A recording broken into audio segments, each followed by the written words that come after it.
And Robin asked some good questions that are relevant to the race. I think that people will enjoy getting an opportunity to learn a little bit more about the candidates. Does the pension thing dominate the discussion?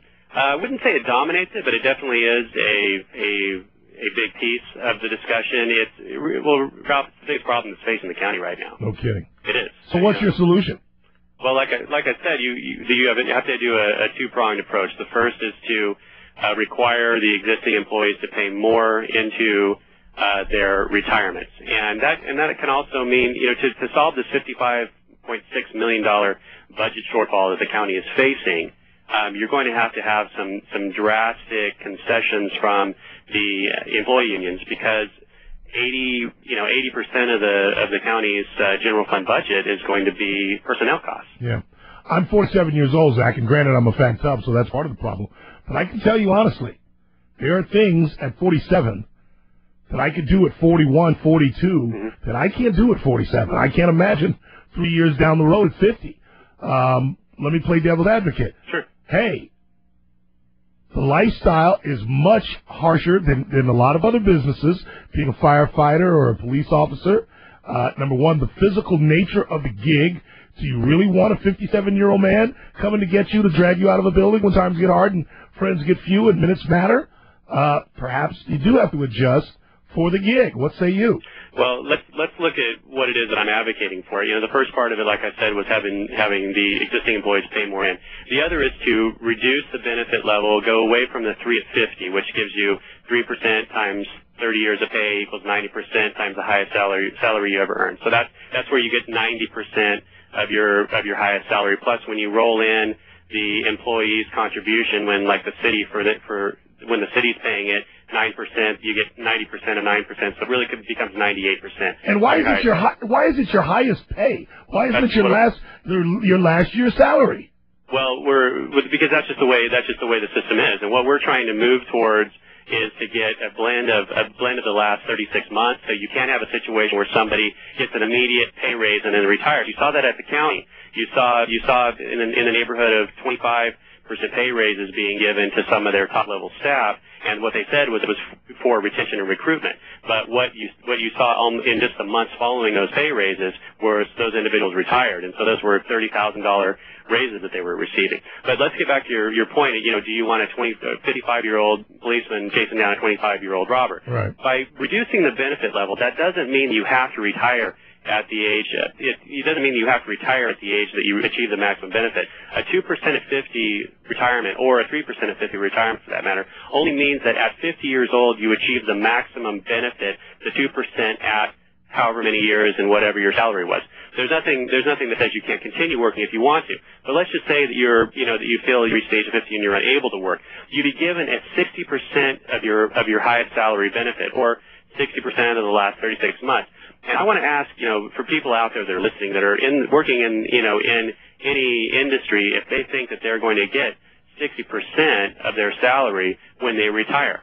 But getting beyond the argument of whether or not certain people deserve certain things, what I'm talking about, Ralph, is what you can afford.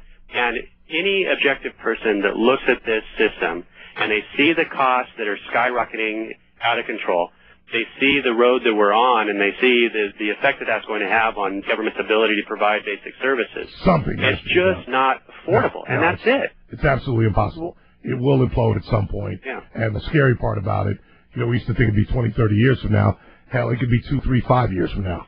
It could be, and maybe what we do is we move to a hybrid system where you have a certain level of pension, which is a defined benefit, and that just means the benefit is defined. No matter what happens in the investment portfolio of CalPERS or the county system, you get a defined benefit. You know exactly what you're going to get. But maybe you have to do a hybrid where on top of that you offer a defined contribution plan, which is more like a 401k. But let's be clear, though, the employees that even at this point, they can contribute to a 457 defined contribution plan in addition to their pension if they want to.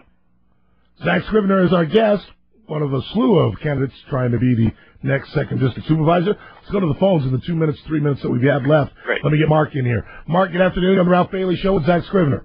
How you doing, guys? I have a question. Why do we pay firefighters to eat, sleep, work out. Why can't they be on 8-hour shifts like the rest of us and police officers? Thanks for the call, Mark. Why do they have to live at the firehouse? Why can't they be, if a doctor can go home and be paged to come to surgery, why can't firefighters be paged to go to a fire?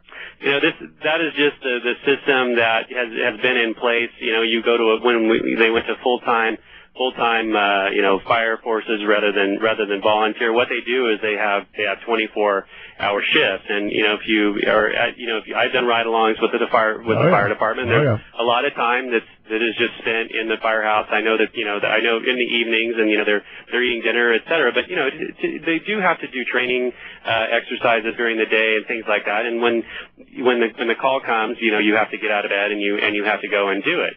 But I think that it is a valid point when you look at, the shift that policemen are on. They're going in and doing the midnight shift. You have guys that come on at I think 6 a.m. and you have other guys that are coming on at 9 a.m. And so, that's one of the reasons why firemen get so many days off in a row, because they'll be on for a few days and then they're off for a few days. Yeah. Let me get Paul in here. Paul, good afternoon. You're on the Ralph Bailey Show with Zack. Hey, Ralph. Hey, Paul. All the hyperbole about the retirement system, well, I work for the state, and I'm figuring roughly 15% of my paycheck is going into retirement. What do you do, Paul? Corrections. Okay. Okay, and now they're going to make us pay another 5%. And now they're saying that now this is every month, every year, over the whole course of our lifetime. And it's 3 at 50. You know what? We are paying our share, okay? And the media is not letting that out. So I figured I'd step up and say something. All right, very good. Thanks for the comment, Paul. All right. What say you, Zack? Well, the employees, the percentage of payroll that the employees theoretically pay at the city of Bakersfield is 9% for safety. These are the guys that get the 3 at 50. So they pay 9% of payroll. So for every $100, they're paying $9.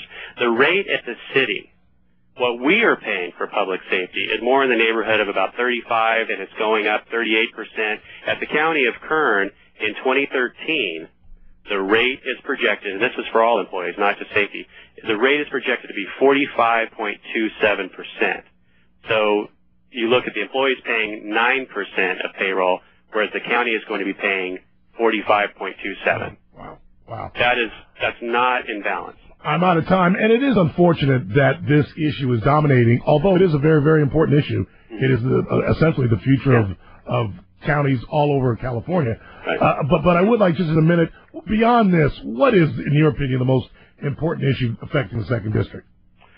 Well, the budget is the most important issue that's affecting the county in general. The 2nd District has its own challenges. I think that what we need to be doing is working as hard as we can to build up the job base in East Kern. You have most of the economic drivers in the county are happening on the west side, particularly if you look at the oil industries over in Taft and the western part of the county. The wind energy, the Mojave Air and Spaceport, the solar energy, the mining possibilities that we have. We have a borax plant, but you also have Golden Queen and other mining opportunities to help build up the job space and build up the tax base. And to me, I think that's the real challenge for East Kern. Did you hear about the theft of the cross in Mojave? I did, and I heard that someone says they have it. And yeah, supposedly. I'm about to read the letter from the so-called thief. Just where do we get these people, Zack? I don't know. Have you parenting? Amen, brother. Have you ever been up there and seen the cross in person? No, I never have actually seen it.